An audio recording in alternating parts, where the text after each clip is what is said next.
Today is September 10th. The boys from the Back Pocket are here. We're present. We're now. Andy, Experience, how are we? I'm doing well. Decky intros for the very first time. How'd it feel? Oh, God, that was nerve-wracking, man. There's a lot of thought that goes into that. You got to remember the day. The day, your host's name, what kind of nickname I'm going to call you. A lot of stuff being preloaded right there in my brain. I think you killed it, though. Thank you, man. I appreciate that. You really fired me up there, Deck. Good. Ooh, I'm fired up. Are you guys fired up? Yeah, we are. Because you know what? This is a new announcement. This is our saying of the month. Yep, and you know it's that time of month where it's the middle of the month, all your bills have been paid, and you know it's time for the saying of the month. We put it in the middle because for that very reason. You're very preoccupied with your finances in the first 10 days. So we're like, we have to hold off. We can't overload them with another topic of remembering a saying. We can't do that. Let's wait till the middle, and then we'll implement the next saying of the month in the middle of the next month. Yeah, when you guys will forget about it, but you'll be using this saying. You know, this will be. We don't want to incorporate a saying, use it for a month, and then throw it away. Mm-hmm. We want to just put it in our back pocket, in our arsenal of other sayings. Oh, absolutely. And just start crushing it. Like, what are some of the other sayings that we've Well, the previous one was, that's not what I heard. Mm-hmm. And then the one before that, or ones before that, was like, checks out. I'm trying to think of the other ones. I can't remember. I think they're just part of our... But this week, this month, good point, is Fire Me Up. Because we want people to be energized. And we are always energized when we're on recording this podcast. And when you interact with us or you're just interacting on your day-to-day life, the phrase fire me up really gets the people going. Fire me up. And, like, I think it just is a great filler for the word yes. So, like, hey, can you make a pizza for us, Andrew? Fire me up. Declan, can you get this task done for me, like, at work? I'll just scream back to my boss, like, fire me up, boss. I'm all in. You know that boss is all, like, he realizes how locked in you are with that response. Oh, for sure. Any other examples that I'm missing here? I think you could say, like, all right, Deck, I think it's time to go to bed and, you know, get these Z's, get our appropriate 8 hours in. Fire me up. Fire me up, Andy. I'm all in, dude. I'm not shying away from any opportunity to get some Z's. No way. You got to lock in and lock and load. Hey, Deck, you know, I got to go fill up the car. You need anything from the grocery store or anything? It's kind of dark. If you don't want to be saying fire me up when gas is involved. Ooh. Because then we're going to have 80 blowouts. Poor usage. Hey, thanks for checking me out there. But that's good. Reeling me in. That's good that we were able to, you know, show that on the podcast. Eliminate. Not only show good examples, but show bad examples of when not to use the term fire me up. I think at an airport, probably not a good idea. Like, like the TSA agent, like when he's like, hey, can I see your boarding pass and ID? If you said fire me up, I don't think that would go over well. No, or you're sitting on the plane and you just sit down next to me, but I didn't realize you were in the same seat, and then they go, fire me up, and then the whole plane turns around and looks right at you. Like, no, you can't be doing that. So eliminate those two when you're going to the gas station, at the airport. Don't use this phrase, but it's just the average usage. You got to know when to use it, when not to use it, and that leads us to our next segment and our reoccurring segment, first segment. Average quality. Boom. And this one is going to be very interesting. It's a different take. We haven't really approached it this way before. Our average quality this week is fantasy football talk. Andrew, you want to detail that for us a little bit? Yep. So we're coming off the first weekend of NFL football, and you know, leading up to this, everyone was talking about their draft, and there were so many people talking about fantasy football. How good their team was. Who do I draft? You're talking with your friends. You're talking with your coworkers. You're talking about it with the stranger on the street, because everyone's playing fantasy football. And whether you like football or not, for some reason, everyone's incorporated. Right. Allegedly. And it's so annoying. I mean, I wouldn't say it's annoying. I just think it's redundant. And the other person communicating in this conversation probably does not care about your fantasy team. I think it's more than likely they do not care. Yeah, I'm a betting man, and I would bet 9 times out of 10 that your friend does not care about, or some stranger, some homeless man does not care about your fantasy football team. But it's just such an easy thing to talk about. It is. At the water cooler. Yeah. Like or when you're passing by someone at work, you know, or there's a lull in conversation. You're going to bring up their fantasy football team because everyone can connect on it. Yeah, once you hit past like what the weather is that day, like the next conversation without a doubt is who did you pick with the second pick in your fantasy football draft, or how's your fantasy football team looking this week, you know, going into your first season or first game, I should say. Everyone's always got these hopefuls, and then that leads me into the best topic for the second week is which player screwed you over, which player tore their ACL. How is your fantasy team screwed? A lot of people like to throw the negativity in the second week for some reason. Yeah, it's at the end of the day, it's just an average. To honestly below actually that's wrong. There's some really good times to talk about fantasy football, and there's also just some really not so good times. And at the end of the day, it's just your wildly average topic, fantasy football. And we wasted almost 3 minutes. Don't waste it. We didn't never waste it. Okay, we talked about it for 3 minutes. Yeah, which is fine. If you guys didn't like that, that's just not us typically in terms of just sports. But hey, we're here. We're now. I would say when I listen to someone talk to me about their fantasy football team, I'm locked into what they're saying because they definitely didn't have the same draft as I did, and I'm always the waiver wire guy. So I'm ready to attack. Gotcha. Insider knowledge. Yeah. Appreciate that. Well, let's transition. Trap the puck. And this very episode has Phil Xiao on for the third time. And I want to correct myself. During the interview, I said we had Phil on for the first time, episode 30 or 35. That was wrong. We had Phil on, I believe it was episode 15, because it was August of the first season of the Backpocket. And we started in February, and we kind of we weren't super consistent to start. And once we hit, I think during school started, we were consistent as can be. Even the summer, we were pretty consistent. But Phil hit us at a really cool time where we were locked in on the Backpocket with a consistent message. However, Phil took us to the next level. And then we had Phil on the beginning of season 2 for our very first live show that we did. And that was an experience in itself. A lot of learning that took place in that, but also a tremendous opportunity for us to just grow. And that was phenomenal. And now this is the third time we've had him on. And I again, this was so cool being connected with Phil for the third time. Absolutely. And I feel like every single time we've all individually, collectively, I would say, have grown in our own ways. When we were interviewing Phil last time, he was talking about Momo and like the rap artist that he just signed at Homie and like all these really cool things that he was doing. And at the time, we were all bought in like, dude, this guy's a baller, getting to know him for the first time. And then now we're talking to him a year later, and he's talking about getting distracted by the shiny things. And one of those was the rapper and like all these different things. Not to bash the rapper or anything like that, but just seeing the growth and how things change so fast and even like in less than a year. Very cool. So we'll get to that content of the interview in a few minutes. But before we do that, we're going to talk about this segment. This segment alert. It's a new segment, but kind of just implemented through the topic of our very podcast. So Homie is Phil's company, homie.io, and it's a relationship building platform. Similar to other websites like LinkedIn, but niche down to your university. So when you sign up, you are immediately put into the alumni pool or current status student of, for us, St. Thomas. And we are going to go through a little segment here of all the students and post-students that could 100% optimize their experience on Homie. Yeah, so the goal with Homie is to, find a mentor, find someone that you're similar, that you would bond with, and you can learn from others. Exactly, just learning from others through conversation, which is essentially what we do on this podcast. And what's really cool is, Homie's able to, really put this and push this throughout on their new platform. So if you haven't ever signed up for Homie before, go sign up for their new website. It's all nice and fresh, all redone for you guys. Makes it easy for you guys to sign up for Homie. Build some relationships. We want to provide some guidance for all the interns out there right now, and we're going to detail a couple of avenues, would you say? Yeah. Of different people that would build or have a chance on Homie. So full disclaimer, I think that's the right word. Yeah, I think you're crushing full it. Disclaimer.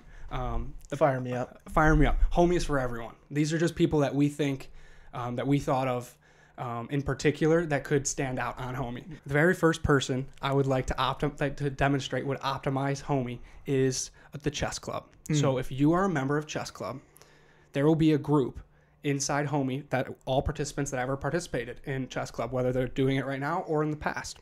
And one member in particular that I think would stand out is that chess club member who was watching film of the last week and learning from what they did prior. And then they would also watch the opponent's film for next week, because you know it's all about strategy with chess, whether when to move your pawn, Or your rook, queen, mm-hmm. king, checkmate. You know, also let's not forget the guy who is very active on chess.com, and he might be playing other people and dominating because he's a good chess player. He's in chess club, but he is just trying to beat the computer that never can be beaten. Yeah, and that's the most difficult thing to do. It's almost impossible. I'm pretty sure it's impossible. I hear it's impossible. Either way, that guy. Why would they be so successful on Homie? Is because their attention to detail and their willingness to look out in advance about their future and planning, and that's what Homie's there for you. Absolutely. Let's hit the next one. Chemistry. The chemistry club. You know, the guys who are all super obsessed about being doctors someday, going through the grind of pre-med. You know, one person in particular is the guy who can point out all those, he knows like all the elements that are on the bottom. You know how they have like the little bridge in the middle and it kind of extends down. I'm explaining it horribly, but you kind of get the gist. It's like I got the image in my head. Okay, the unknown elements in the periodic table. For example, let's talk about berkelium, californium, einsteinium, promethium. First of all, are any of these actually real? Like, who just got to name an element einsteinium? Is that a tangible thing on this earth? I have no idea. I wouldn't be that guy. I'm not that chem guy. Yeah, but there is someone out there, and there is two people, I would guarantee, an alumni from that institution and the current student at that institution that could easily have that conversation, that could easily build something and learn from each other. And boom, chem club members, you can use Homie and join that club and find that person. Another person that I feel like could totally optimize Homie. In entrepreneurship, I mean, that's the perfect person to come onto Homie. And the entrepreneur that I'm thinking of is that man's who's just on Instagram following all the influencers and trying to interact with them on a day-to-day basis. Kind of like, someone like us, but a younger version that's on Homie. You could reach out to us and we could be your mentors. Absolutely. You couldn't have said that one any better. I'm going to hit another one, mock trial. The kids that your typical social justice warriors, the guys that are heads deep in the news, just always loving that content. A couple things that they'll probably get into. They'll probably know exactly what happened in the OJ trial. Not a lot of people our age actually know that. Let's also not forget, they're always going to want to know what your opinion is on Roe v. Wade. Again, I don't know what my opinion is, but those people would. And those people would have coffee over it and talk about OJ and talk about Roe v. Wade and probably other things besides the surface level things that I'm aware of. Phenomenal. Great example. And I want to transition a little bit to people that participated in sports. All sports, intramurals, actual competitive. Student athletes. I phrased that wrong, but thank you for helping me out there, Deck. Yeah, no problem. One team in particular, the rugby team. I feel like they could totally dominate Homie because every rugby person loves beer. That's just a guarantee. You know that. So when you sign up for Homie and you participated in rugby, you join that group and you message every single person in that group, you want to grab a beer? You want to grab a beer? And there will be someone that has achieved some type of success in comparison that you feel is similar to your desire to pursue. You're your major. Your major, or in the industry that you kind of want to pursue in the future. Yeah, some rugby player ask them to grab a beer. Works at Deloitte or Best Buy or Securian, one of those higher up places. Life's a beach. Backpocket. Maybe he works at Backpocket LLC. Could you imagine? A lot of these opportunities are out there, but it's as simple as, hey, would you want to go grab a beer? We both played rugby at St. Thomas together. We both played rugby in college. Let's have a conversation. Mm-hmm. It's that simple. I would also not be shocked if there was a rugby group that started on Homie that would have just a big party so everyone could talk together. Something to think about, rugby team. Let's also talk about cross country.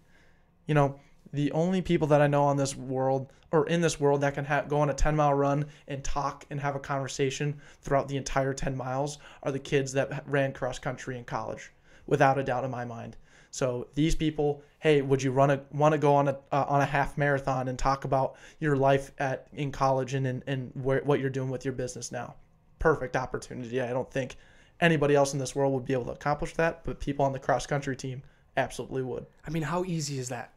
You could go onto Homie, click on the group that you participated in college, cross country, and then every single person in there want to go for a run, and you're just reaching out to people that might have similarities in you but might not, and you can just go and do something you love with this person instead of just the prototypical grabbing coffee. Yeah, you or can exchanging business cards. Like, what is that? What is that? It's not irrelevant, but it's so difficult to follow up with just exchanging business cards. It's not as natural as you would like it to be, as like running would be. Another perfect example that I thought would be a unique situation, but a fun situation in itself. Nonetheless, is if you participated in intramural volleyball or intramurals in all regards. And with that, I mean, that sparks the flame of the alumni. You talk about intramurals, you know that person, if they did participate in intramurals, they loved it, because every person in intramurals has a true passion for that and is ready to compete. And is probably in a men's league or a women's league of that associated sport at their company. At their company or with their friends. And that's a perfect opportunity to say, hey, do you want to join my team? Or how about we get our teams together and we compete against each other? Yeah, or we can just meet at the local country club that I belong to, and then we can all ball out and then grab beers after, or like grab lunch or do whatever we really wanted. A lot of opportunities. A lot of opportunities. Homie has a lot of opportunities. They put the ball in your court, and it's your turn to take initiative and build relationships. Yeah. So that was a phenomenal segment. We probably talked a little too fast, but I feel like that's just what we do when we hit these segments. They were hitters, dude, and they were great examples in any regard. Are we ready? Yeah, I think they got a great feel for what Homie's about, and I say we just kick it to it. All right, let's go. Welcome for the third time. Third time's a charm. CEO of Homie, Phil Xiao. How are we doing today, Phil? I'm doing great. This is awesome. Thanks for coming in. Yeah, This is just, it's funny because, this is our third time, like Andrew had mentioned, but this is a culmination of a lot of stuff. A lot of growth, a lot of failures, a lot of tribulations, Yes. But it's the year, pretty much the year anniversary since you came on our podcast for the first time, and it's amazing to like look at the growth from your end and our end. It is, and I mean, I remember walking into your guys' house. You had your little podcast set up, and you could see the hustle. You could see the passion. So it's cool to be doing it on a bigger scale. Absolutely, and as we always do, we've asked you twice before on a live show and in a normal podcast. We'll ask you again, Phil. What is your average quality? And I love that you guys asked this question, just because it's so you. And I've been thinking about it for a little bit. And to be honest, I still don't have a great answer, and I think it's figuring it out. But when I was growing up, I had my parents expected a lot from me, whether it was grades or athletics or go to a good college. And one of my favorite shows was Malcolm in the Middle. Have you Oh guys yeah, seen of course. Malcolm in the Middle? Okay. And it's about this kid who's super duper smart, and all he wants to do is be average. He just wants to be a normal kid. And that was me. I never wanted to be special. I never wanted to get laughed at or do anything that made me look bad. And frankly, that was probably one of the worst things that ever happened to me. And I think that a lot of kids try to be average. They try to just be normal, but everyone's got something special about them. So this is not a cop-out on your answer, but yeah, I'm still figuring it out. I love that. And I think the average quality, and you paraphrased it perfectly. The average quality is, you're recognizing stuff inside you that you're always trying to improve at. And you're looking inside and you're trying to say, what is that I need to seek and advance? Maybe it's something you're going to try tomorrow, and you're going to try it for the first time, and it's going to be like, wow, I didn't do it that well. But next time I'm going to do it, it's going to be a lot better. So my average quality is the first time I tried this. And we've evolved in asking that question and how we even look at that question. And I mean, like you said, you came onto our show, and it was podcast, I want to say 30, 35. Something like that. And now we're on podcast upwards of 70, including the marketing intern spotlights. I mean, we have logged our 10,000 hours in the podcast industry, and it's really cool that you've seen us grow through that. And I'm super stoked to have you on for the third time and kind of go through this again. For sure, and I'm pumped to be here, but I think we're going to dive a lot into failure throughout this entire podcast. And so the failures, the learning experiences, bouncing back, trying to figure things out, because at the end of the day, we're just getting started, right? There's a long road ahead of us. So, Absolutely. I'm excited to be along for the ride. Yeah, and so I think that's where we really got to start. I mean, there are a bunch of people right now, which is a great thing for Andrew and I, is they don't know who you are. They don't know what Homie is. They don't know where it started. And you know what? I think we really need to start there. We need to start, what is Homie? What's it all about? Where are you guys going? And then we can get into the growth later, but I really want to hammer that home first. Okay. So I'll just take you all the way back. I'm from California originally, Southern California, from a little city called Chino Hills. And I grew up very much, I grew up in a very kind of conservative Chinese household. My parents are Chinese immigrants. They came to America in '86, and they went on to get their masters and PhDs. And so there was a very high expectations from an academic standpoint, straight A's, go to a good college, all that kind of stuff. And, I was a horrible high school student. I had a 2.9 GPA. I was the bottom 1% of accepted student GPAs at my college, Carleton College. Shout out Carleton College. And I'm actually really proud of that because, Carleton took a chance on me. I was recruited to play tennis. I really liked tennis as a kid, started playing when I was 7. And I wanted to be a pro tennis player. Then went and trained with the Chinese national team for a little bit, realized that there's a life outside of sports, and I had the opportunity to go to college, and so jumped on it. And I went to Carleton, moved to Minnesota. I had never seen snow before. Frankly, I think we joked about this last time. I didn't have any white friends. I grew up with mostly Asian students in high school, in middle school, and so it was a huge culture shock for me. And I came in with very much the plan of being an investment banker. A lot of kids come into college with, I don't know what I want to do. I don't know what I want to major in. I was an economics major. I was applying for internships. I was going hard trying to get an internship at a bulge bracket investment bank to get a summer analyst position to get a full-time offer. That was the plan. And started applying for jobs. And you start to realize that when you're coming from Northfield, Minnesota, which is where Carleton is, it's really hard to get a job on Wall Street. And it's mostly because there's 2,000 people, 500 juniors, half of them are going to grad school, the other half don't believe in capitalism. And so from an investment banking standpoint, there's no reason to send a recruiter to campus. And I didn't have any family connections at Goldman Sachs or anything like that. So I literally just emailed every single Carleton alum working in finance who'd ever graduated and gone through the process. And I made trips in New York and Chicago, and I was just trying to get a summer internship. And that turned into this crazy adventure of meeting people, and I was sleeping on their couches. They'd take me to dinner and for drinks, and it taught me I got a couple offers at investment banks. I ended up going to Hong Kong and working on a trading floor there. But that process was actually more exciting than the actual banking, and that's a big part of what started Homie. It was this idea that, frankly, as college students or recent college grads, even adults, no one really knows what they want to do. But that process of figuring it out and meeting people and building relationships along the way, that was what I was passionate about. And that's where the idea for Homie started. Awesome. Yeah.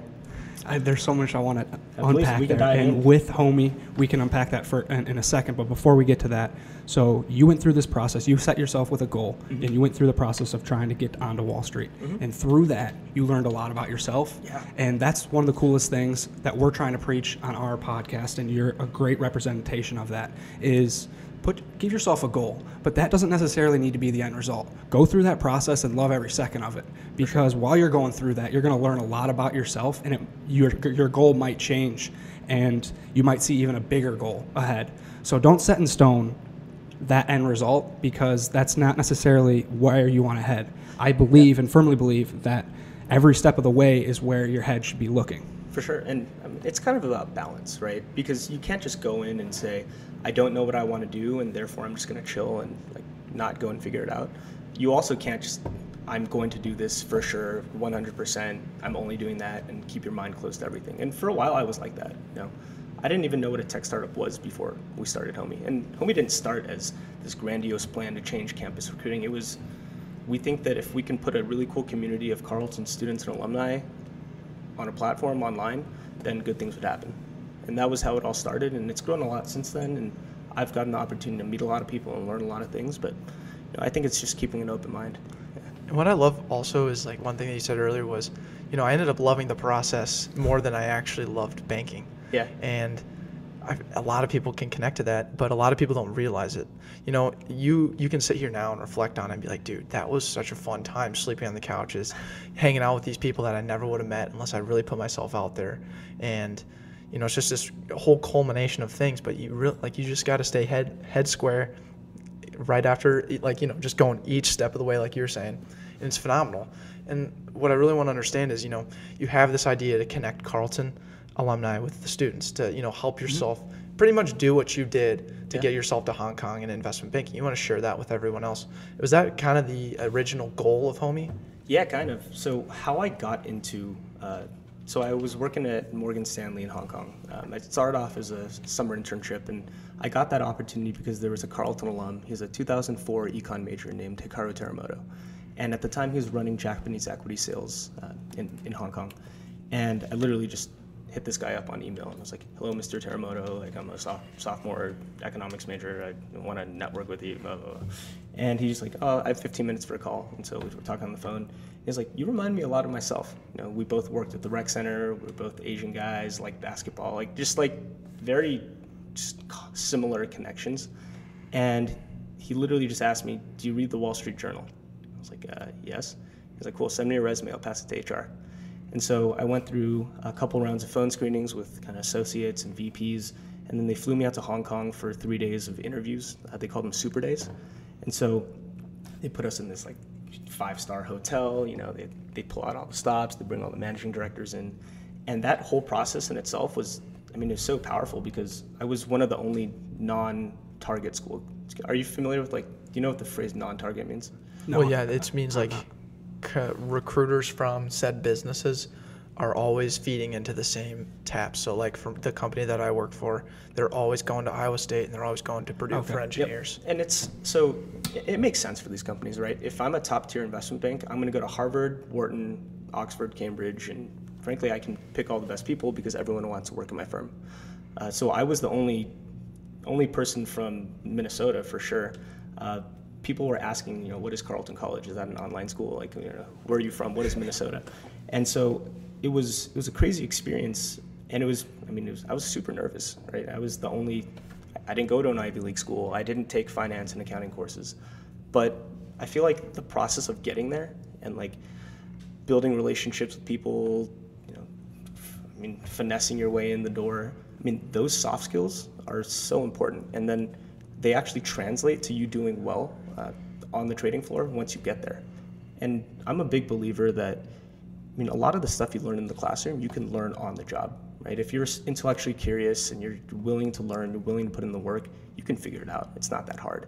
And so going back to the process, going back to just having that desire to learn, super important. I love that too, because you mentioned like your sophomore year. Not a lot of college students out there as sophomores are the top tier candidates for these internships over the summer. So what would you say to someone who is in that position? Yeah, it's hard, right? Most companies want to hire a junior that they bring in for the summer, and then they extend you a full-time offer your senior year, and then you join them after graduation, right? That's kind of how it works. If they invest in you as a freshman or sophomore, there's a chance you'll just go to another firm, and it's kind of wasted time on their end. But I think that's really changing, right? I think that people are realizing that young people can add a ton of value on a lot of different fronts. Like for you guys, you started this podcast in college, and people weren't starting podcasts in college 20 years ago, right? So the idea that with technology, with social media, frankly, any kid with a hoodie and a laptop can build a tech startup now. It might not be a good tech startup, but you can be a founder, right? So I think that realizing that figuring out how you can add value as a young person and really diving deep, I think it lends itself to opportunity. So, like if a kid, if anyone's out there listening, and if you're a freshman and you think you can add value to our company, shoot me an email, tell me why, show me that you've done your due diligence, research the company, tell me about how you can help us grow our user base or how you can help us drive revenue or build our brand on your campus. We'll hire you. I don't think age should be a restriction when it comes to talent. So, personal opinion. Love that. Mm-hmm. And I think that putting the ball in their court is huge. Telling them they can do it, but you need to take those actions. You need to move forward and actually reach out. You can't just sit there like, I am not getting any opportunities. I'm a sophomore. Yeah. It needs to be through you. And I think your story speaks great volumes to this. It's like taking action and investing in yourself. Can you touch on a little bit early on, like what you did to kind of invest in yourself to make sure you were able to get to where you wanted to go? Man, that's a good question. I think part of it is, again, showing that you want it, right? I remember interviewing with Citigroup for their insurance investment banking division, and this guy, this vice president, he points at a stack of resumes on his desk, hundreds of resumes. And he's like, every single person in this stack is probably more qualified than you. They've taken finance courses, accounting courses. They're from top tier schools. Their GPA is higher than you. I didn't have a super high GPA in college. And like, why in the world would I hire you over these people? And my answer to them was, look, I've been in New York for the last 2 months. I've been coaching tennis at the Manhattan Plaza Racket Club, playing tennis with people in the industry, trying to find a foot in the door. Like, no one in that stack of resumes wants it more than I do. And I truly believe that. And if you can get that across, I think that, passion speaks volumes. So, show that you care. And you showed you cared with us. And that's why we've continued this relationship. And I think we returned the favor right away with other kind of side ventures that we've been partnered together with. And that's one of the coolest things. Like, you reach out to someone that you necessarily don't know, and you reached out to us. Because one of the campus representatives was like, hey, these guys would be cool, and you could get a little inside scoop on St. Thomas. For sure. And you came on our show, and then that was that. But we were like, we want more. We love this guy. And we continued this connection that we've had, and it's built into something very powerful. It's just, that's networking, and it can work with any single situation. Yeah, and you said the word networking, right? Networking means a lot of different things to a lot of people. Like, to me personally, I hate networking. Right? I think networking reminds me of going to young professional networking events and like, ooh, here's your business card. Like, thank you. And like wearing suits that don't actually fit you, and just like really uncomfortable situations that are super transactional. I don't think networking should be that way, right? I think networking should be about meeting cool people, hearing their stories, and getting to know them on a deeper level, and building like a genuine relationship. And I think that message is lost. Like, networking is from our parents' generations. It's what people used to do. The world has changed, and I think we need a better word for it. Yeah, and I think I think it may be just connecting, because if you think about networking too, we have an entire network on social media that we can tap into every single day, right? What's the point of a business card when you can just say, hey, here's my Instagram, go ahead and follow me if you really want to know what I'm about, or LinkedIn, or, we can go on and on and on. But I love the point. It's just have a conversation with some cool people. Well, there was this, so we were put in the Minnesota Business Power 50, which super undeserved. This thing right here, the real Power 50. So this is I was on the front page with the CEO of Thor Construction. They're a huge real estate construction firm. And, he had this whole like blurb on like, I'm a thought leader, transformative, visionary, blah, blah, blah, which I'm sure he is. For me, I have 2 skills in life. One of them is playing tennis, and the other is cooking Chinese food. And my career is a product of people just happening to like those things. And it's true. Like, a lot of the reason that Homie has done what it's been able to do is because we've had a lot of people who helped us out. And they didn't have to help us out. They liked us. And it was because of the relationships, right? One of the best things we ever did for business development in the Twin Cities was I got a membership at this tennis club in Eden Prairie. And I played Tuesday night doubles with a bunch of older dudes. I'm like the youngest by 25 years. But we play tennis on Tuesday nights, it's doubles, and then we'll go for beers afterwards at the clubhouse. And they're like my Minnesotan uncles now. Like, we shoot the shit, but we also talk about life. And some of them have become our investors. And they've changed my life and my company. And it speaks to the power of relationships. Yeah, building relationships. That's a perfect example. Like, we do it through the podcast. You can do it in many different ways. One of them is playing a sport with another person and then building a relationship with that. And we're going to have a podcast that's going to be released shortly after yours that we actually just interviewed yesterday. His name's Walter Bond. And instead of going to a $150 steakhouse every night or once a month, he spent his $150 on a tennis club or a country club in Edina. Okay. And that's how he was building relationships, because he was like, these are where the people with the money are going to be, and I want to build relationships with these guys. Yeah, and it's not just about hanging out with rich people, right? Like, I used to think that, like when I was a sophomore trying to get into investment banking, I was playing tennis with anyone who looked rich. I had no idea what wealth was. I just figured if they can pay. When I was at the Manhattan Plaza Racket Club, it was $120 an hour for court time. And it was like $50 for me as a hitting coach to be on the court. So they were paying $200 an hour plus whatever tips they'd give me to play tennis. And it's like, if you're showing out $200 an hour, you're doing something. And like, the one thing that I think a lot of people fall in the trap of is like doing it for the money. Because like one of the most like one of the most formative pieces of advice I've ever gotten was from my boss. It was like my sophomore year at an insurance company called Pacific Pioneer. She's like this 70-year-old Taiwanese lady who just came to America 40 years ago, like worked her way up in insurance, started her own firm, and is now worth many, many millions of dollars. She pulls me into her office the last day, and she's like, Phil, what? I was Philip back then.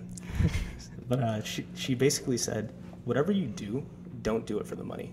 Which is like easy to say when you're worth $50 million. Yeah. But she was like, wake up or do what you do because you can wake up in the morning and not feel like you're going to work. Like do what you do, so do what you love because you're doing what you love and it doesn't feel like you're working. And I think that's the journey that we're all on. It's about finding what you genuinely care about. And if you can do that, the money will come, ideally. Yeah, and I think that was, you framed how I said it way better. And I should have said, use your money in a way that you're going to meet people. It doesn't necessarily need to spend it to go to a country club or a tennis court, but use it in a way that invest in a situation that you're going to have the opportunity to meet with someone, whether it's $10 and you're going to a seminar, $10 you're going to go to a new concert with a local band and you can meet the band potentially afterwards. Yeah. If you want to find your path, start small, start locally, and you will build those relationships. And I think the podcast is a perfect example of networking and building relationships. That's what we've experienced, and you've experienced it perfectly with Homie, and that's been your passion. Our passion's connecting it through audio. You're giving people an actual platform to connect with every single person at our university that is on Homie. Yeah. That's one of the coolest things. Social media is this really, really crazy space, right? You can be whoever you want online. You can create your brand. You can literally be anyone.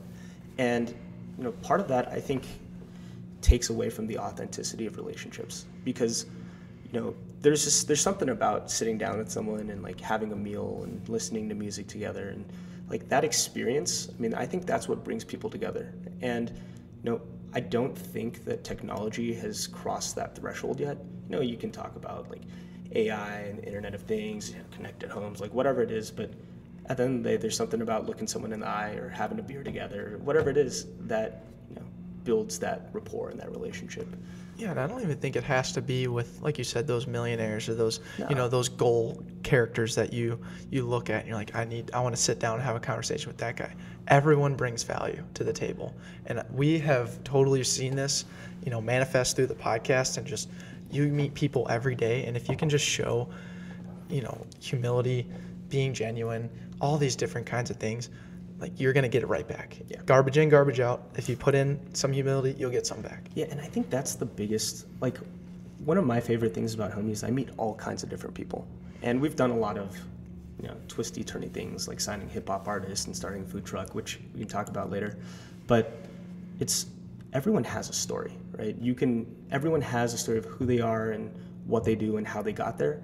For us at Homie, our mission is to help people share those stories and to build better relationships. But you can learn something from everyone, and I feel like I've learned a lot from you guys just being on the show and hearing your stories and watching you guys come up. So I wouldn't cross someone off a list just because they're not rich. I think I'm not rich. I'm probably the brokest CEO in the world, but I think that if you can learn something from someone, that's a win. Mm-hmm. And this podcast in particular, the one we're interviewing right now or having the conversation right now, all of our podcasts are primarily targeted towards the 18 to 24-year-old market, but we have a lot of different variety of listeners with that regard. But this one in particular is fully directed towards the 18 to 24-year-olds because what we're talking about right now is grassroots. Yeah. It's the grassroots of building a mindset. It's the grassroots of building a work ethic and having a passion to grow yourself individually in your industry. So if you're going to go ahead and be a mechanical engineer, what are you going to do to figure out how to get to that next step? Well, you're going to want to talk to someone who's in that field. Yeah. And Declan can speak for this. That's what he did, and that's kind of how he found his first job. And he did that through his university. He had a friend, and then that person connected with her parents, and then bam, they got his foot in the door, and that connection was built. Yeah. You're speaking on Homie's behalf, and that's another perfect example where if you're in the Twin Cities right now and you want to talk to someone in your university that has any type of work experience. Sure. Go ahead and sign up for Homie, because that's the connection that you're going to want to build. And then you can sign up, reach out to them, and say, hey, I would love to meet with you for coffee. Yeah. And build a relationship. And so, I mean, you're starting to talk about jobs now. And I think that maybe a lot of your viewers are applying for all these jobs, and they may feel like their resume is not being read. It's ending up in this black vortex of resumes. And frankly, they're applying for all these jobs and they don't hear back. And it's like, am I stupid? Like, am I not a good candidate? And it makes you feel horrible. I went through the exact same process. But how the industry works, and this is some kind of insight, and we've learned this through building Homie. Every company has what's called an applicant tracking system. So it's technology that they use where it looks like it's their job site, right? So you apply to said job, and then your application goes into this applicant tracking system. And through that, they can schedule interviews and all these things. When you have thousands, tens of thousands, I think my analyst class at Morgan Stanley had 90,000 applications for the internship class. I mean, when you have that many, you can't read every resume. So what they do is they go and screen for keywords, right? They have a filter. So did this person go to an Ivy League? Check. If not, they're out of the pile. Did they have over a 3.5 GPA? If yes, check. If not, out of the pile. And so for someone who doesn't have some of those, and it's not even necessarily your fault that you don't have them, you have to get a foot in the door some other way. And that comes from an internal referral. So you find someone in the company who believes in you, like truly believes in you and is willing to put themselves on the line for you, and you have them send your resume into the HR department. And then HR calls you the next day with an interview. So what we do at Homie is we've built this platform where students are talking to alumni, and if the alum likes the student, they can refer the student to HR with a click of a button on Homie. And that completely changes that recruiting process, because companies don't have to physically go to campus anymore to recruit. They can have high quality internal referrals from all these non-target schools across the country from their employees. And they're vetted, pre-vetted, and frankly, like that's one side of it, but if you're a young person, like what are you looking for after college? I mean, the money is one side, like perks and benefits are great, but you're looking for the best learning experience. And the best learning experience is going to be with a mentor who's been in your shoes before, knows what you're going through, and is willing to take you out for drinks on Thursday and show you the ropes. Like, these are the people you hang out with, these are the people you avoid, this is how the world works. Like, everyone needs that kind of person. And it all goes back to the relationships, right? How do we tie that back together? Finding people who genuinely care about you. I think finding those relationships is made super easily on your platform. People are probably asking like, well, what's the difference between this and LinkedIn? This is just another professional networking platform, which you get that question all the time. All the time. When I pitch Homie to other people, I get that question all the time too. And it's as simple as this. It's building a relationship, and the way you do, like, think about it on the simplest terms. You're only gonna want to hang out with someone if they have some similarities to you. Yeah. Right? So if I'm going to go look for an alumni, like Andrew had mentioned earlier, I want to look for a mechanical engineer who played football and, went to St. Thomas. Yeah. Those are all three things that I had and that he would have. That's gonna at least get us interested in each other. That might not be the end result of like the things that we converse on or anything like that, but that's the culprit. For sure. And football is this really interesting, I think it's a cult personally, but especially St. Thomas football. You guys are very culty. In a good way. In a winning way. How about that? Fair enough. So Carleton football went 0-10 this year, right? Which is not good. They went 1-9 the year before, also not good. And so we have a guy who works here. His name's Jake. He played 4 years of Carleton football, tore 3 labrums, got it surgery, went back on the field, and then went and coached for 3 years afterwards. So he loves Carleton football. And so it literally tears him apart to see Carleton football in the state that it's in right now. So he had a happy hour for Carleton alumni, and he rounded up 30 plus alumni. It was like class of 1958 all the way to 2018, all across the years from various different places in life. And they just talked, and there was so much like football bro in a room. It was a lot, but you could just see the built-in, like they just care about each other.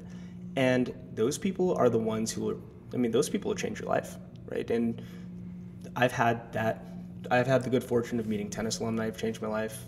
Football alumni have helped me out too, but it's about finding something you have in common. But more importantly, it's about creating that connection. It's about, getting deeper than just, oh, we went to the same school. Like, maybe you went to the same school and you lived in the same dorm room. Like, I was back at Carleton Alumni Volunteer Weekend a couple weeks ago, and I met Phil I call him Phil of the Future. He's also from San Bernardino County. He lived in the same dorm as me in college, like literally the same place. And he ended up building his career in the Twin Cities, and he did a lot of stuff at Carleton that was like everything that I did. And we ended up just hanging out for hours, just talking. And those are the kinds of things that like no one will ever be able to understand as much as that person. And so, I mean, again, those people can genuinely change your life. Absolutely. Yeah, and you're talking about building something deeper. And I think that deeper is probably, it's somewhere along the lines, if not it, trust. Yeah. And that's what you're doing with another person when you can reach out through their university. And that's a great initiator to trying to get to the next thing that you might be going for. But at the same time, you're building a connection with someone. And so you have that university, and you can show them all the different things that you went through, all the failure that you went through, and show them that, hey, I was in that same situation, and look what you did. I'm trying to do what you did. And homie's a great way to get your foot in the door, and it allows you to even go the step further. And that's when you can start building that trust. And other things like the football also help those pathways open. You know, it's funny. I'm doing the exact same thing now that I was doing 4 years ago when I was trying to hustle and get into banking, right? So how we make money as a company, Homie's completely free for students, alumni, and colleges, right? We'll never charge our users in that way. And so we make money by going to these companies and having a very frank conversation with them about how they hire. So one of our first clients, Thrivent Financial, there's a big Fortune 500 insurance company. They go to 15 schools. But when they go to these schools, they go on campus, and frankly, it just doesn't make sense for them to send a recruiter to Northfield, Minnesota, or Oberlin, or, Your return on investment. The ROI on sending 2 recruiters to this remote place and finding 10 people to apply for your job just doesn't make sense. And so all these bright young people are skipped out on from these liberal arts colleges. And from my standpoint, it's like, how we got that in was there was a Carleton alum named Bill McKinney, he's class of 1990 history major, and he was mentoring history majors on Homie. So Homie, the OG version of Homie was like set up as a Q&A feed. So this history student asks, how does a history major find a job in business, and what kind of soft skills translate into doing well in business? Bill McKinney jumps in, he's like, graduated in class of 90, ended up doing all these things. This is what I think, boom, boom, boom. And then he hits us up and is like, can I use this to hire people? This is dope.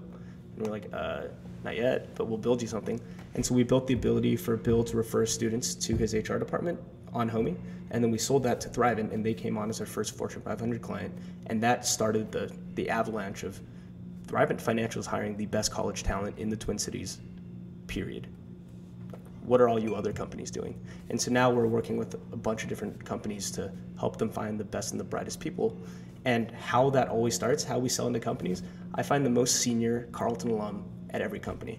The CEOs, the CSOs, the VP of strategy, operations, and just sit down with them. Like, do you remember how hard it was to get a job coming out of Carleton? Nothing's changed. Like, let's change that.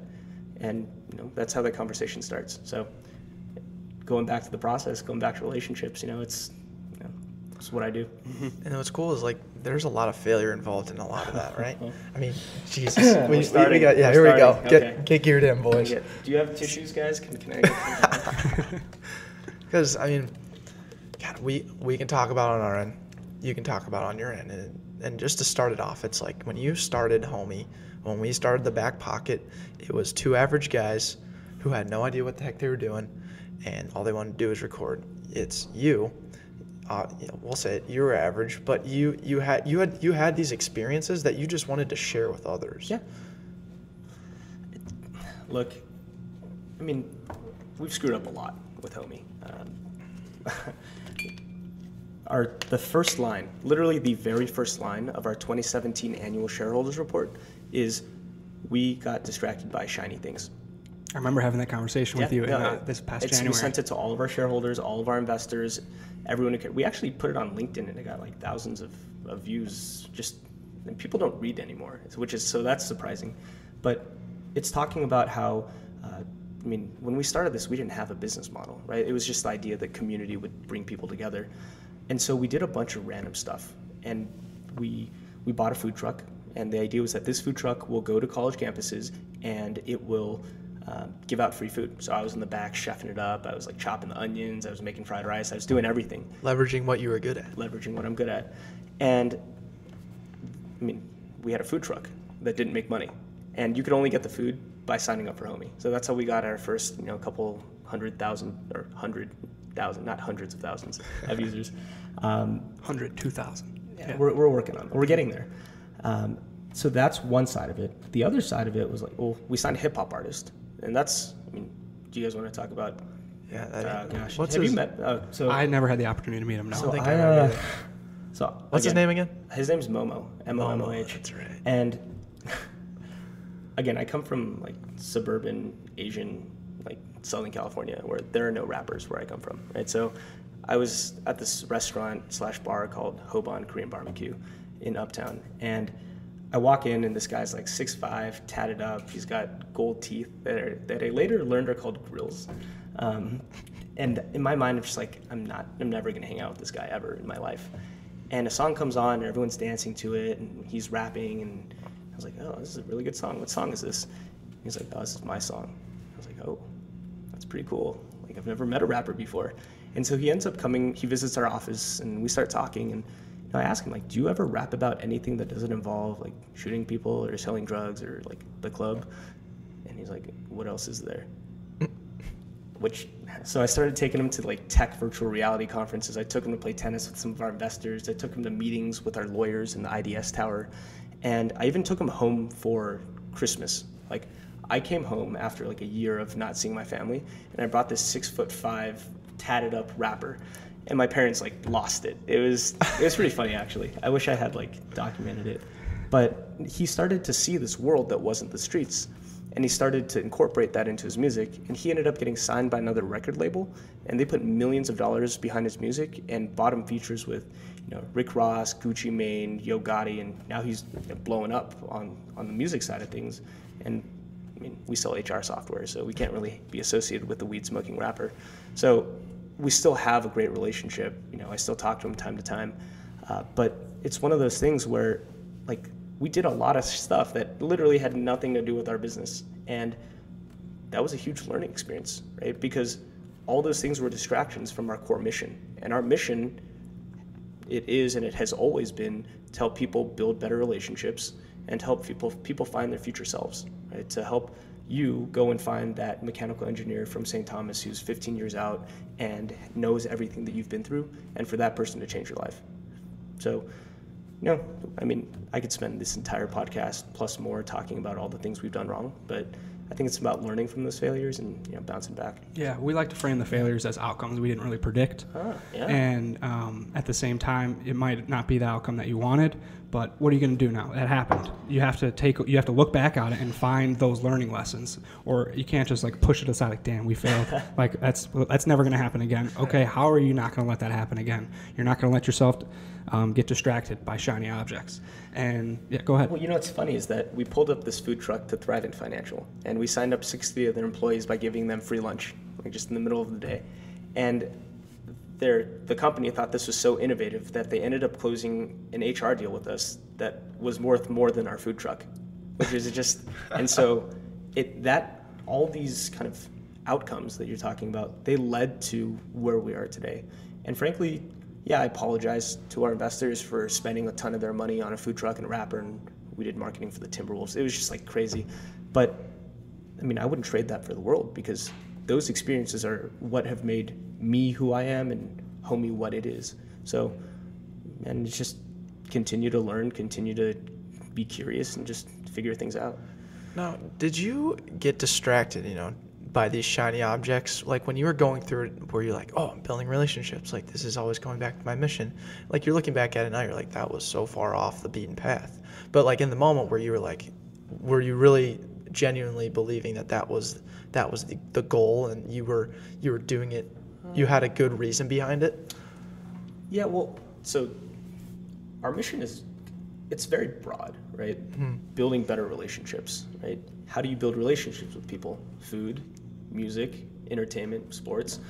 And so we just did all those things, right? Like the food truck, the rapper, the timber, like all this stuff was because we felt that would build better relationships. And I think that that's kind of a testament to, like, don't do it for the money. Like, do it because you're genuinely passionate about it. Because, I mean, we could have turned all of those things into businesses, right? We could probably be making a lot more doing those things right now, like in the short term, than we could like selling HR software, because selling HR software is a very long sales cycle. But this is what we're passionate about, right? This is, I mean, my team, I'm very lucky to shout out like the whole team, all of you guys, seriously. They wake up and they come to this office and they love what they do. And I mean, that makes me so happy as the founder. And my co-founder Xiao has been with this for 3 years. Like, he's turned down 4 offers from Instagram in the last year, each for more and more money, and way more money than we're paying him, to do this, because he genuinely believes that it's changing people's lives. So shout out Xiao. Wouldn't be here without him. Yeah, he's the developer, dude. He's the guy behind this. He's the brains. Yeah, he's a brilliant brain, dude. Absolutely love him. That's Care awesome. about him. So this podcast will really today, while you guys are listening, Marketing Interns. It's, if you were listening to it on the initial release date, it's September 10th. So that means Homie 2.0, you could call it. Yeah, what do we Will call have this It's like thing? Homie 20.0. 20 point, Hey, exactly. let's That's what people don't see, right? Yeah. The editing and the re-editing and improving, optimizing. For sure. But Homie 2.0, can we call it, or? What do you call him? Yeah, let's call it Homie 2.0. Okay. Right. Homie 2.0 is released on September 4th. Yep, it's Labor Day. Labor Day, Yeah. September 3rd. It's Yeah, I so think that's- it's walk me through It's it. pretty much all right. Let me take you like through product design, because I had no idea what product development or design, how it worked, before we started this company. It's been a trial by fire, just jumping straight into it. When you build a product, it needs to solve a need for someone, right? You can't just build something that you think is good, and because if no one likes your product, no one's going to use it, and you're basically just building something that's worthless. And so it starts with finding the problem, and I think we've identified the problem, right? Campus recruiting is broken. It's hard for non-target school students to find opportunities, and relationships are what glue it together. And so for us, Homie started off as this social network. It started off as a Q&A platform where you could ask questions and alumni would answer them. You could message them. You could look up alumni. You could do all these things on Homie.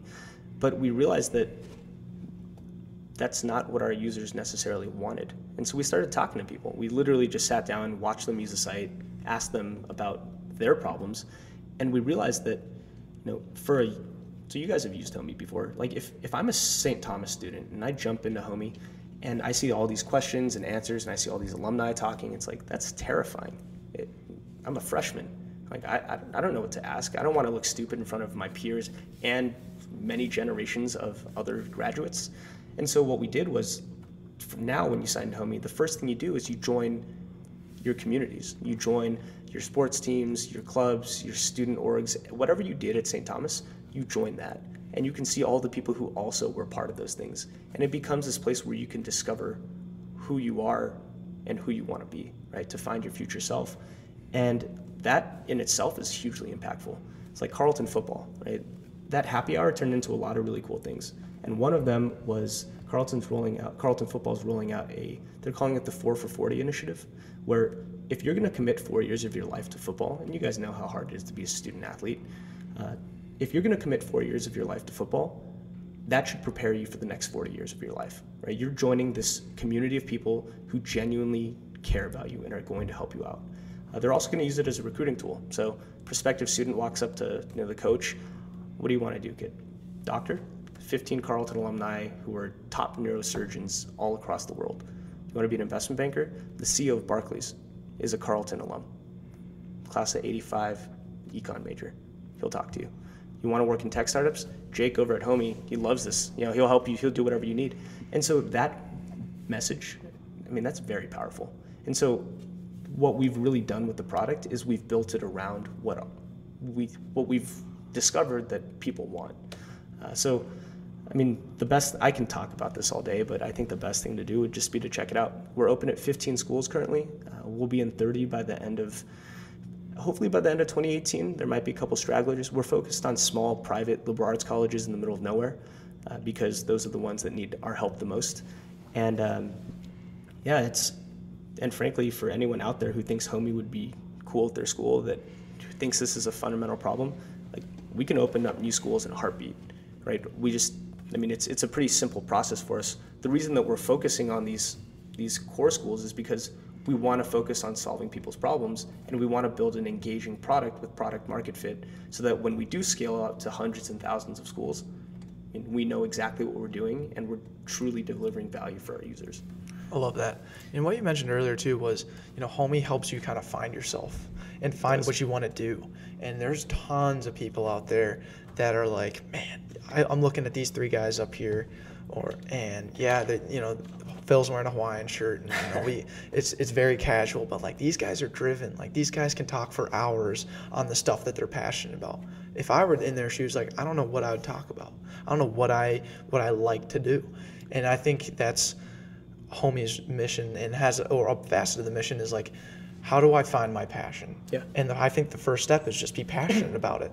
If you're motivated, if you want to take that next step, like that's all you got to do. But just keep taking that step and you'll find it.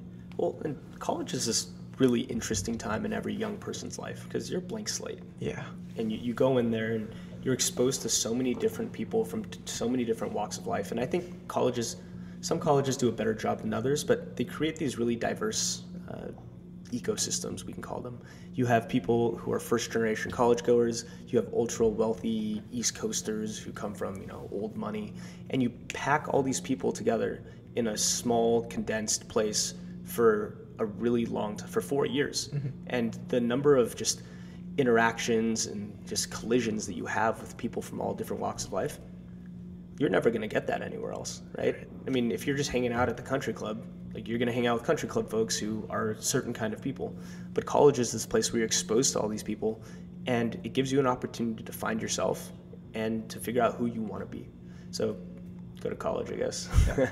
Well, even on top of that, too, is what do you say to someone who maybe doesn't have the money for college or doesn't want to necessarily go to college? I feel like there's a lot more people now. I think I read an article the other day, like the Gen Zers. Are those the upcoming guys? Is that? No, I think you and I are Gen Z. Are you guys Gen Are we Gen Zers? Zers? I think it cuts off at like 28. Yeah. And then everyone. There's a year, so I think it's 1995. It's like varied. It's like 95 to 2000 if you were born before that. I'm 96. What are you? 96. Okay. So we're Gen Zers. I didn't know that. Learn something new every day, folks. But like this generation that I don't even think it's what the did that stat say? It's not the Gen Zers. I messed that up. It's the generation before us that's going into college now, and how it's like less popular, and that there's other ways to leverage your passion. There's other ways to learn. Yeah. And it's not necessarily like the books anymore. It's not necessarily having that accounting class. It's like almost YouTubing how to account or like putting yourself in those situations. I mean, I went to a liberal arts college, right? They didn't teach us anything about building a business. They didn't teach us anything about product design, about UX, about hiring, about firing, none of that. Mm-hmm. I YouTubed everything. Like when we were first raising money for our company, it was like, how do you raise money for an early stage tech startup? What is an early stage tech startup worth? And Quora told us it was $2 to $4 million based off of projected future earnings. And so we raised our first $100,000 at a $2 million pre-money valuation because that's what we thought we should do. And we had a couple other factors. We had an accelerator offer early on. They wanted us to drop out of college. It was $50,000 for 7%. They're like, drop out of college, build this company. And then we were kind of like, well, first off, my mom would kill me, and secondly, like, it's hard to do a student alumni networking thing if like you didn't graduate from college. So a lot of factors in there, but. At the end of the day, I think you raise a really good point. Traditional college is going away in a lot of different respects. Okay. And the kind of college that I'm talking about is maybe different than maybe what you would think when you college. Mm-hmm. Like the University of Minnesota, 50,000 people. You're in classes with hundreds of people.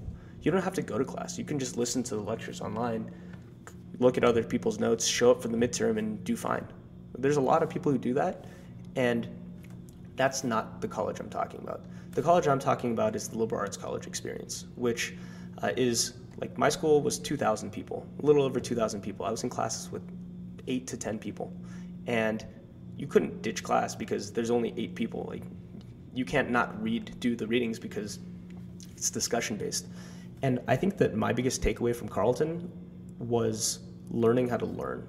And I mean that in the sense of, like, I didn't have any hard skills. I still don't have that many hard skills, but I know that at the end of the day, I can figure it out. And I think that mentality is super important. And on the flip side, to be able to exercise your creative passions, to be able to pursue and to learn about the arts, music, literature, to be able to writing, like, people can't write now, and it sucks. Like, how can you not write? It's just, I don't know how. What do you mean, how can you not write? I'm an engineer. I just did a bunch of technical writing, and then we started a blog, and I'm sitting there with a blank paper. I'm like, man, do I just write my thoughts on paper to make it sound good? Or I mean, eventually you guys are going to scale up, right? This podcast is going to go from 2 dudes to 10 dudes, or hopefully not just dudes, but you employees. Yeah, like 10 people, and then you'll be at 50, and then you'll be 100, and then it's going to come to a point where you can't just have individual conversations with everyone in the company, right? You're going to have to write something to the company, right? And you're going to have to do that as the people who are leading this company. And if you can't write, like, how are you going to get that message across? And so, like, that's one side of it. Another side of it is just, it's intellectual curiosity, right? To be someone who is constantly learning. Like, you hear all these, like, Gary V's and Ty Lopez's, like, learn, read books. Books are great. Books are important. Yeah, you should read books. But it's just about being curious, right? To continue to ask questions, to ask why, to figure things out. That mentality will take you very far. At least it's taken us pretty far, and we're just going to continue to do that. Yeah. So. We're the same. Hey, you hit this. We're saying the same thing. Not to correct you, but Gary Vee is one of them. Like, he's an extremist in a way that he says, don't read a book. Don't ever read a book. That's a waste of your time. That's funny because sometimes. Yeah. No, doesn't he? I feel like he's like, you'll waste your time if you're reading a book. Why don't you actually, like, go out and try something? I listened to a podcast today where it was on the Bulletproof podcast, and he was saying, he's like, you got a book coming out, like, trying to get Gary to promote his book, and he goes, because he sells books. Right. He has a book called Crush It. Wrong, he sells books. It's called Crushing It or something. Yeah. And he goes, I will never market my book to someone because I know, like, marketing it isn't necessarily gonna make them read it. Right? It might make them buy it because of my name, but it's not going to make them read it. Okay. And so there are people out there that he would obviously want to actually read his book. Those are the readers.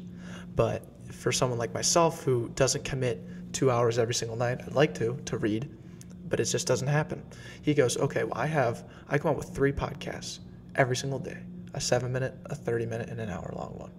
Why not listen to that? If you're intellectually curious enough, going back to your point, Phil, then you're going to accomplish grabbing information from all kinds of sources. And I think that's what's great about, like, social media and technology is, like, when I listen to podcasts, and that's really where I learn to grow is through podcasts. I'm just, instead of listening to music, the same music that I always listen to, I'm listening to podcasts. I'm listening to Gary Vee. I'm listening to Malcolm You're being Gladwell. Intellectually curious. I'm being intellectually curious. That's what we're getting at. And I think that needs to be known, and that can be learned. Again, so you started with, you need to have an ability to learn. That's what you gained out of college. And I think that's the same thing that we're trying to do. And I think that's the message we're trying to share with our marketing interns. Yeah. Grow an innate ability to learn and be intellectually curious, because there's so much out there. And if you're open to hearing these point of views and these perspectives and kind of gathering in what they're saying, you don't have to accept it. You don't have to start doing it, but you just have to hear them out, because that'll make your thoughts go in a new direction. Whether it's someone talking politics with you and you're just hearing their side and then just saying, oh, wow, that's how they look at it. I'm never going to agree with that, but that's how they look at it. I never knew that.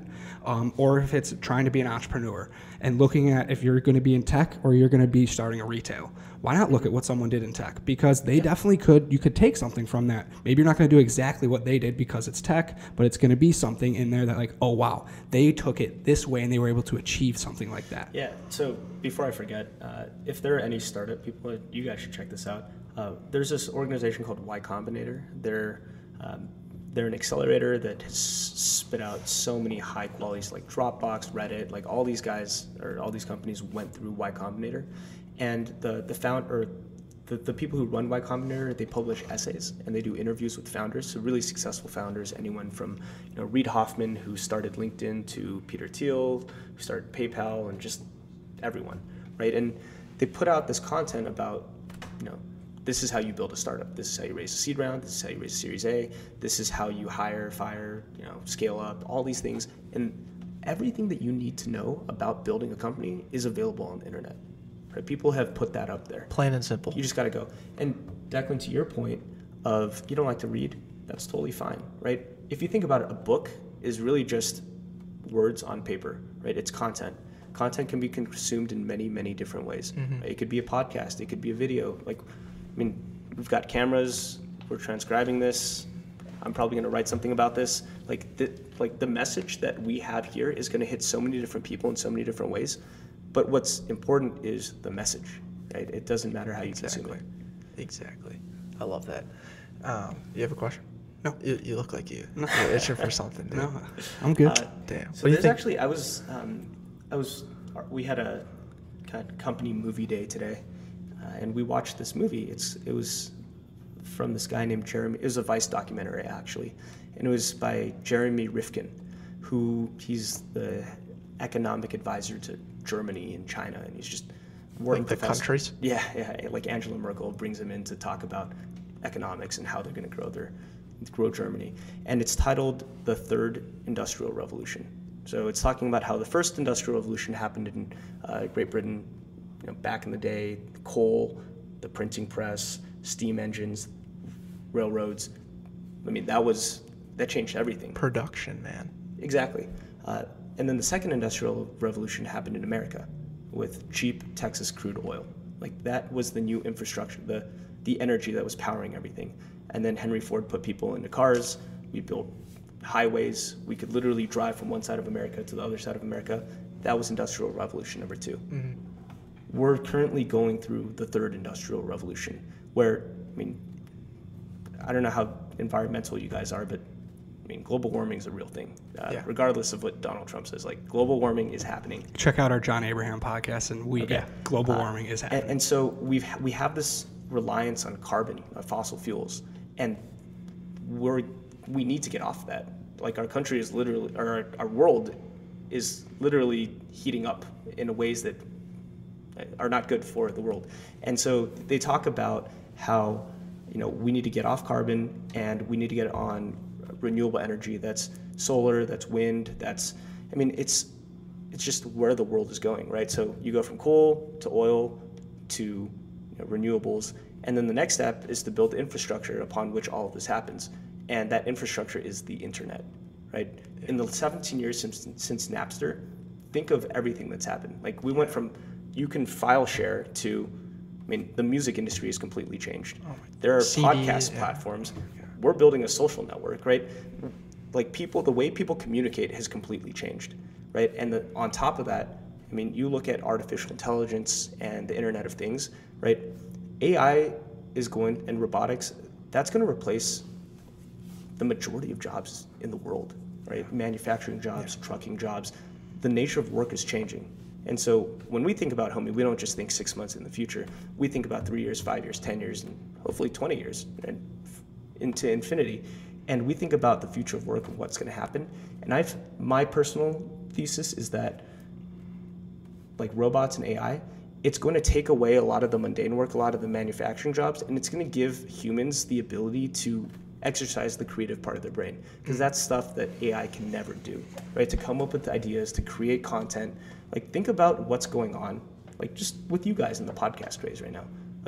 Anyone, not anyone, but you can get this equipment, you can create things, and you're creating this content, again, in many different forms that, people are consuming, and that is the future.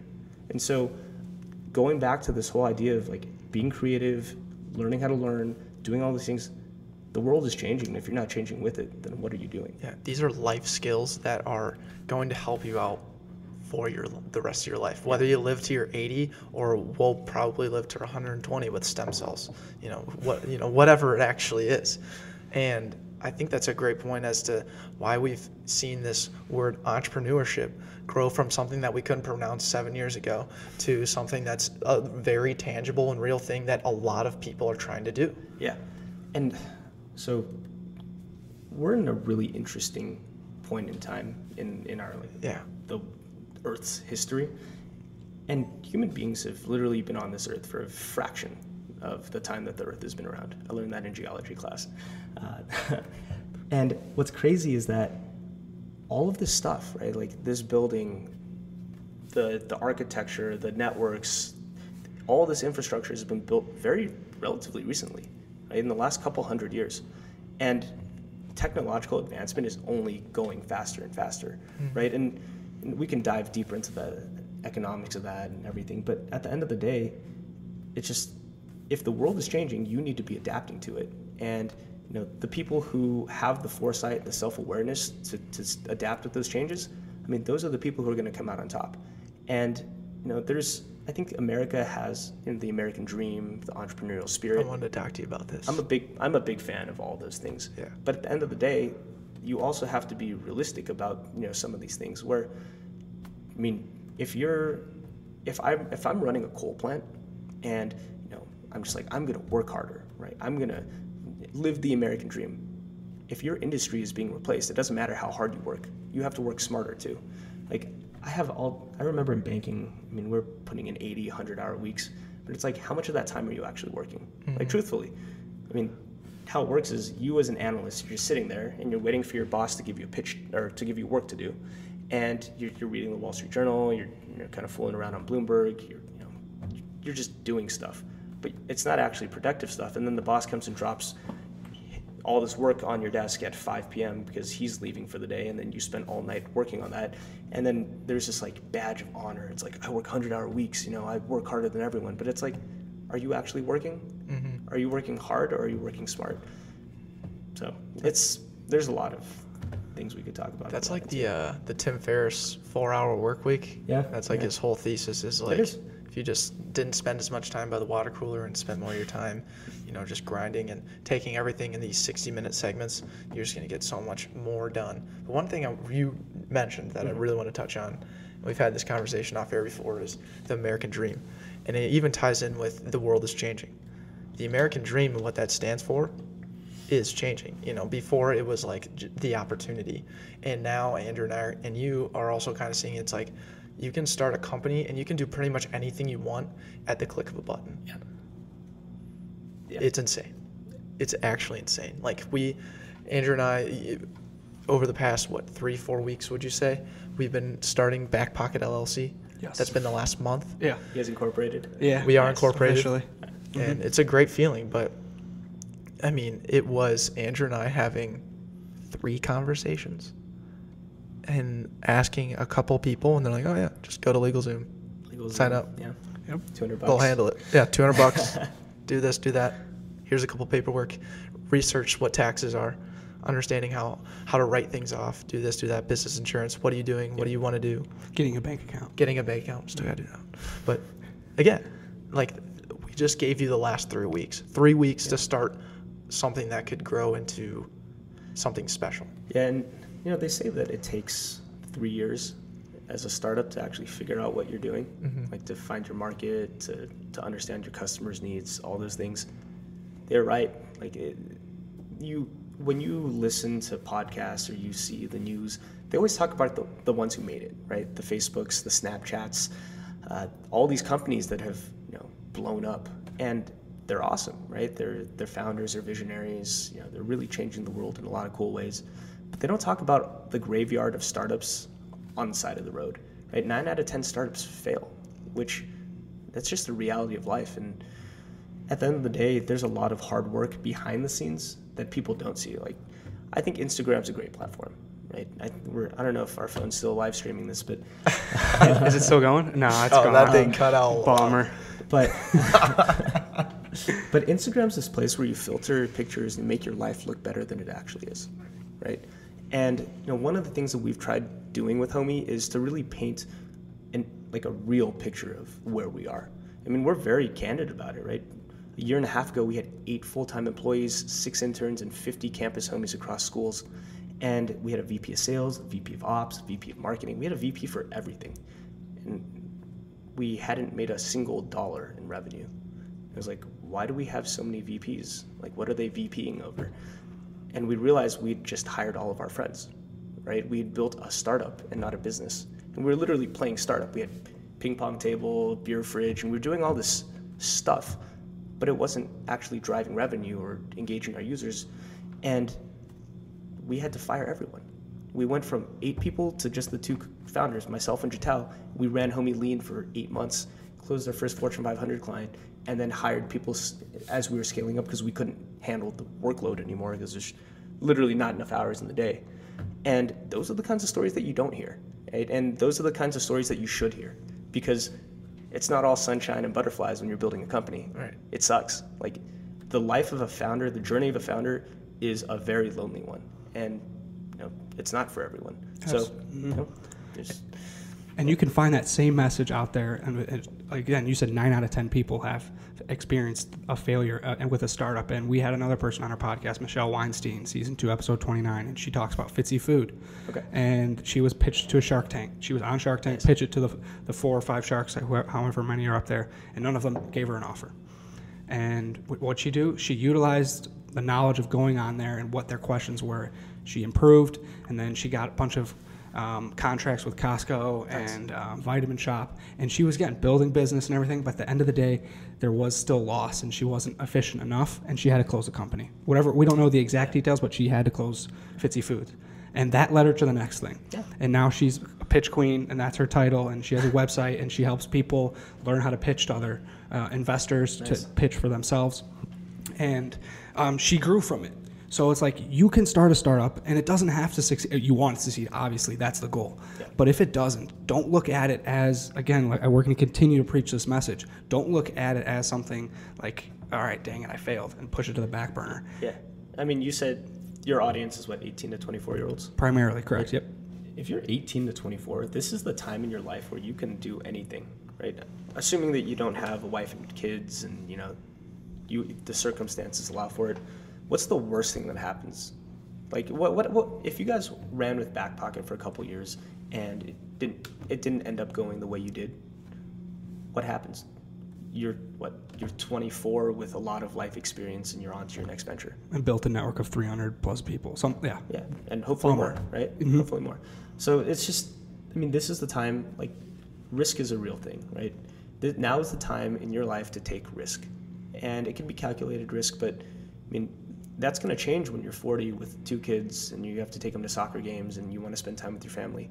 Like, at least my mentality is that this is the time in my life where I can work the 100-hour weeks, like truly work 100-hour weeks, mm-hmm. and to grind.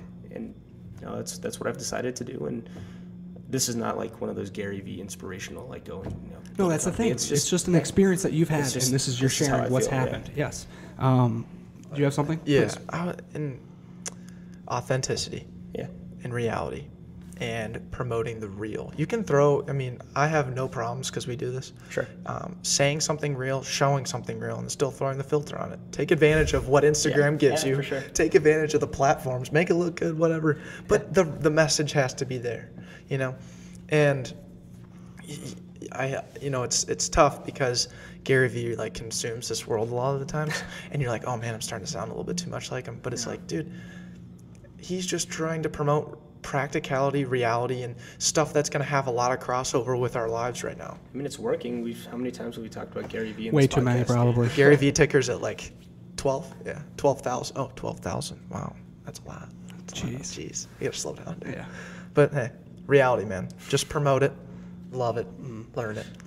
I want to put the ball in your court. Oof. With our 2 final questions. Okay. 2 final questions. The first one, again, like I said, it's putting the ball in your court. This is something we've done since we learned about ourselves and we grew, and we realized we need to allow our interviewees to be an interviewer. Okay. So do you have any questions for us?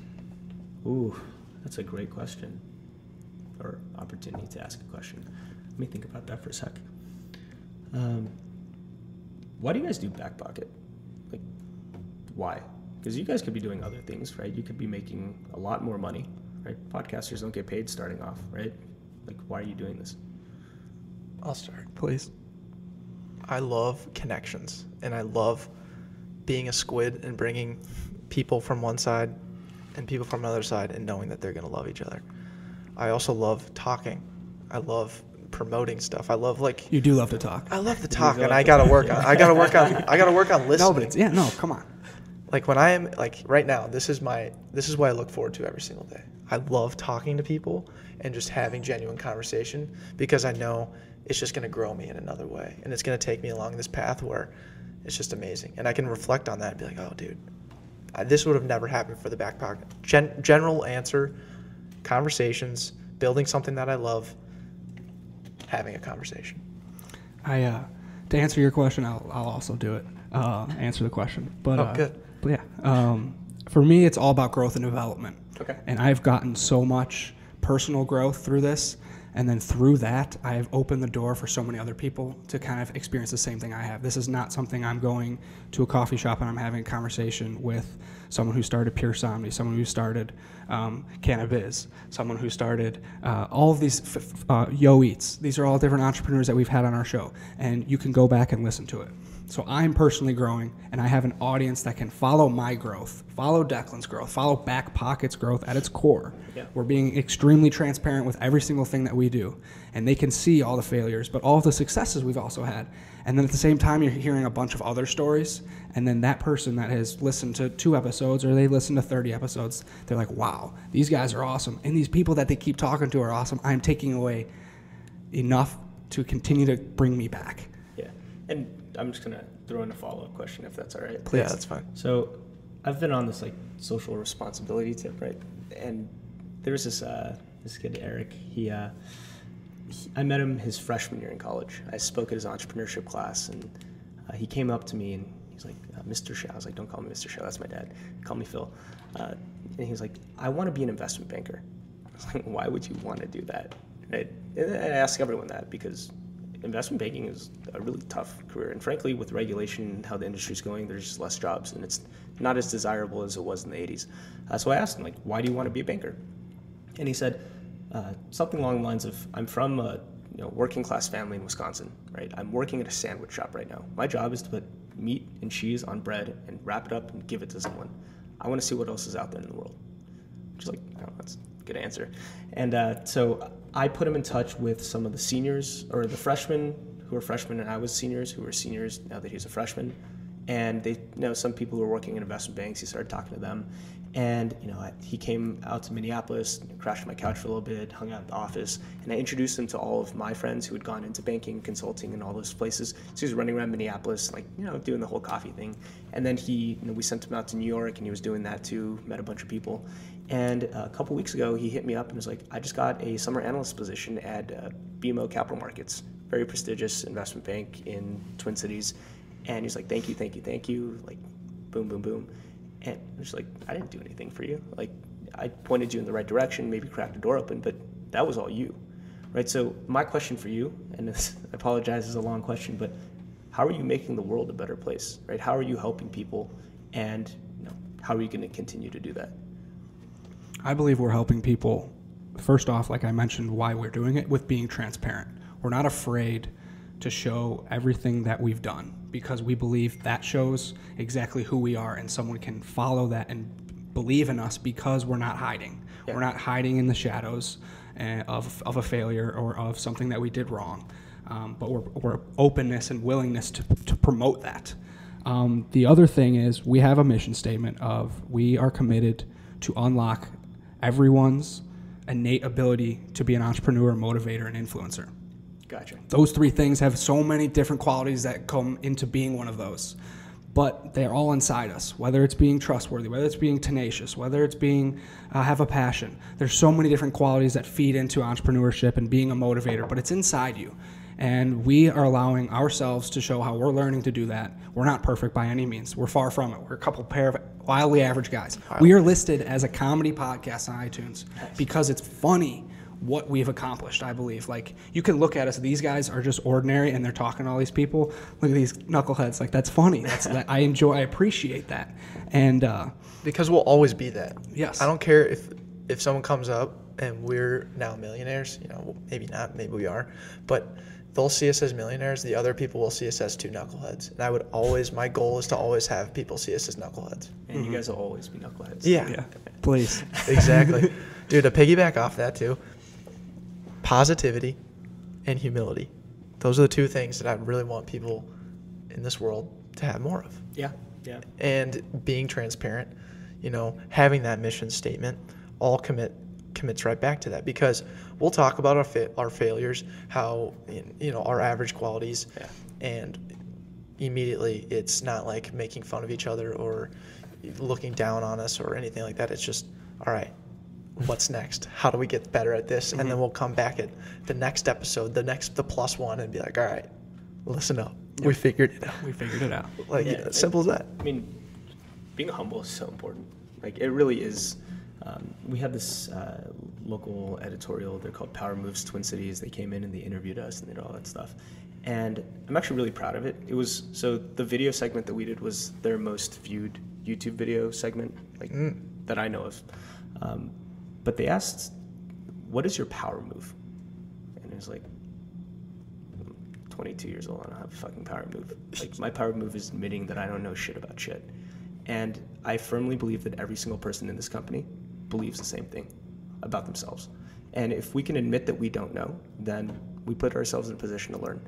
And I think it's important to humble yourself and admit that as an 18 to 24-year-old, you don't know anything. But that's the best place to be in, because you can go and learn a lot of things. So I guess that's my advice to the... That's awesome. And it transitions perfectly. You can learn a lot of things. The last question. Okay. Last question. What did you learn today? What did I learn today? That's a great one. I learned we should do this more often. That's for sure. This is a great setup. I think this is going to make us look really cool. Yeah. I'm super excited to see the video of everything, because this is the most professional I think we've looked in our podcasting Bro, career. I'm wearing a salty dog shirt and some dirty jeans. How professional is this? Hilton Head. Yeah. We used to go there for tennis every spring break. Yeah. Nice. Yo, we got to get him out to Hilton Head. But so I think one of the biggest things I've learned, and I don't necessarily say it's not necessarily learned, but it's more confirmed. It's that young people have the ability to do really cool things, right? Hanging out with you guys, like, it energizes me, right? It makes me feel like there's hope for young people in our generation, that we can continue to add value to society. Frankly, we're in a rough spot right now societally, right? There's a lot of things going on, and I think that a little bit of positivity goes a long way. And if you guys continue to spread that message, I think that's a net positive thing for society. So, Right on, man. Good job. Thank you so much. We appreciate all the time you've given us. all right, for sure, Absolutely, man. Thank you. And that was our interview with Phil Xiao for the third time. How was it? Phenomenal. There's no other way to put it. I loved every second of it. Hour and 10 minute. We had the full set. We had the cameras. I was a little nervous at the beginning, to be honest. We never had anything like that. It felt, I said this at the end, it was definitely the most professional we've looked to date because of that setup. And then you just totally, I'm wearing the Salty Dog salmon shirt. Like, I don't look professional at all. I was like, yeah, I get that you personally don't feel like you look professional, but the whole, like, MO of what we were doing felt super professional. It did. I hope I didn't ruin that.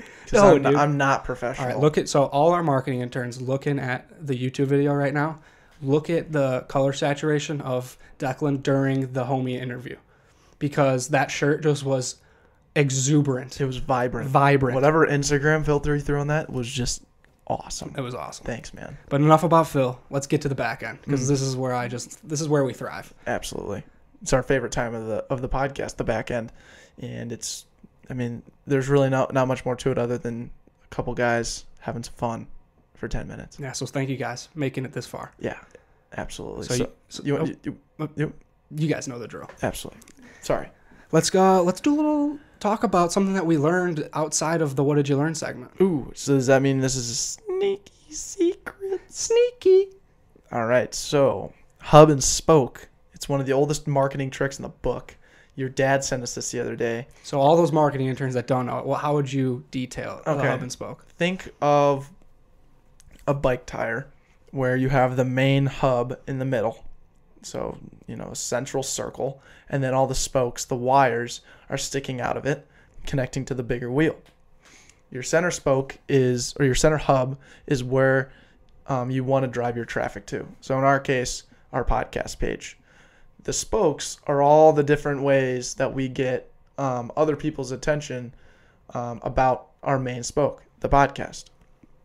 So your dad was saying, hey, you guys have the marketing intern spotlight, and I think you guys need to triple down on it because it's acting as one hell of a spoke, and it's acting as a way to really get people on your podcast platform. And you're getting a different audience. You're creating a new spoke with every single intern because they all have different audiences. And when I read that, I was like, yes. Yes. Absolutely. It makes so much sense. Mm-hmm. And I think that came at a perfect time after we had Mohammed Malam on, because he was just a tier above the rest. I mean, I love all of our marketing intern spotlights. I love them all, and they're all unique in their own way. But when Mo came in and just started talking about Epimonia, it was just the coolest experience, like coolest thing to hear his story and how he started it and where he came from. So I want to continue to move in that direction, getting students that are doing incredible things, people listening to our show, people that follow us on any social media. Please come on. Please reach out to us. We want you on the show. We want you on. No matter if you don't feel like you're worthy, you are. You absolutely are worthy to come on the Backpocket. If you're thinking to yourself like, "Oh, I would never do this because I don't have anything to talk about," you're the perfect candidate. Absolutely, you are the perfect candidate. Jack Burke, which is our most recent one that we just came out with, our most recent marketing intern spotlight. Sorry. He literally told us, like, why do you guys want to have me on? Like, I don't have anything important to say. And it's like, Jack Burke, you're wrong. And those people who think that are wrong. You guys have all kinds of stuff to talk about, and we want to get it out there. And you guys, what's funny to think about is, like, everyone has an audience. Everyone has an audience. Absolutely. If you're telling just me, unlock where that audience is. You may not necessarily know where your audience is or who your audience is, but through our conversation, we hope that it'll unlock that knowledge. Yeah, but like, think about this. If you were to come on and we were to send you like a video of a certain part that you enjoyed, and you were to post that on your Facebook, post that on your LinkedIn, like, those people that follow you and have a dedicated following to what you are doing don't follow our podcast, and they're going to be the ones that will actually click on it because they care about you. We just happen to be the guys putting it out there for you. Mm-hmm. We happen to be the guy creating the link, happen to be the platform to, have you on. That's really all we are. We want you. We want to promote you. We want to get your story, your struggle, all that stuff. So, good stuff, man. That's your sneaky secret. Yeah, show that to your kids at the water cooler. Hub and spoke. How's it work? It's an old marketing tactic. So, anyways, phenomenal. Well said. Let's transition to the reoccurring segment of every single podcast. What did you learn? Mm-hmm. So, what did I learn from the moment I woke up to right now? I learned that data plans are still horrendous. I really don't want to talk about exactly. This is your data plan? In general. Okay. I just think the unlimited plan it's just not real. It might be, but my plan, it just doesn't have that, and I can't stand it. Are you Verizon? Yeah. Okay. I think they do, but whatever reason we don't have unlimited plan, I can't do data. I gotta get free data. Data just should be free. Mm-hmm. I don't want to talk about it anymore. Let's transition. Go to you. All right. I'm done. That was a terrible. What did you learn about it? I just want to move on. Okay. I have unlimited data. Just saying. Drop the puck. And Declan, what did you learn today? Okay. Unlimited data. I was actually using my data today, and this is what I learned. I learned about the Waze app. You know what that is? I know Waze. Yeah. So the Waze app is this unbelievable app that basically gives you, it's like Google Maps, but like way better. It tells you like where cops are, not that matters, accidents, gives you like 3 or 4 different routes. Mm-hmm. So I was coming back from a meeting I had today, and I'd never been on I-35W like 20 miles out of the city, and I'm coming back and I hit traffic like hard. And I'm like, dude, I don't want to be in this traffic. How do I get out? Waze came to the rescue. I was hearing about this from your mom. Was like, yo, download the Waze app and you'll never have a problem. So I went to Waze and I said, how do I get to this location? They say, if you stay on this route, you'll get here at this time. If you go if you take this exit, take a couple left turns, couple right turns, you're going to get there in 10 minutes less. And then as I was on that new route, they're like, hey, I actually found a new route for you. There's an accident on that road now. Like it was like I had Waze sitting in the passenger side of the car and just helping me out. Instead of Mr. Mises, it was Mr. Waze. Yeah. Yeah, exactly. Rick and Morty reference. I love it. So Waze, download the Waze app because Not an ad. Not an ad, no. We might send it to him, like email Waze and be like, hey, yo, we mispronounced your name, but Waze's game changing. It's the Waze app, but we got to call it Waze. Sounds way better. Waze. Download it. Use it. Google Maps, Apple Maps. You your don't own a time's over. candlestick. Yeah, your time is over, Google and Apple. Sorry. So that made me feel pretty good. Okay. And I say we take this a step further and we do a feel-good story. Ooh, absolutely. As we always do.